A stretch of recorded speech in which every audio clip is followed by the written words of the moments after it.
సూర్యాపేట పట్టణంలోని 44వ వార్డులో గల అంజలి స్కూల్ నందు జాతీయ సైన్స్ దినోత్సవం సందర్భంగా సైన్స్ ఎగ్జిబిషన్ను బుధవారం నిర్వహించారు. ఈ సైన్స్ ఎగ్జిబిషన్ను school chairman Vempati Rajani Ajay Kumar, director Subhash పాల్గొన్నారు. ఈ సందర్భంగా మిలీనియం స్కూల్ కరస్పాండెంట్ శ్రీనివాస్ ముఖ్య అతిథిగా పాల్గొని సివి రామన్ చిత్రపటానికి పూలమాలలు వేసి ఘనంగా నివాళులు అర్పించి అనంతరం సైన్స్ ఎగ్జిబిషన్ను ప్రారంభించారు. ఈ సందర్భంగా వారు మాట్లాడారు.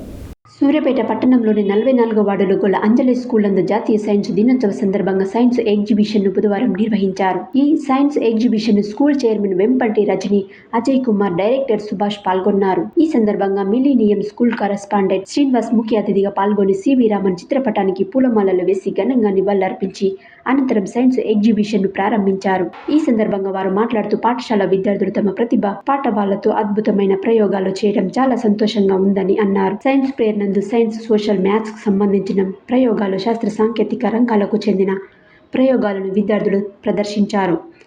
విద్యార్థులు చేసిన ప్రయోగాల వివరాలను కరస్పాండెంట్ వెంపటి అజయ్ కుమార్ విద్యార్థులను అడిగి తెలుసుకున్నారు. జేసీబీ పనితీరు, న్యూక్లియర్ పవర్ ప్లాంట్ నిర్మాణం, వాటర్ పంపింగ్, భూకంపాల నివారణ, నీటిలో నడిచే పడవల తయారీలను, ట్రాఫిక్ సిగ్నల్ వ్యవస్థ మొదలైన ప్రయోగాలను విద్యార్థులు ప్రదర్శించారు. ఈ కార్యక్రమంలో స్కూల్ ప్రిన్సిపల్ శ్రీధర్ రాజు, వైస్ ప్రిన్సిపల్, డిబిఎల్ అధ్యాపకులు, సిబ్బంది పాల్గొన్నారు.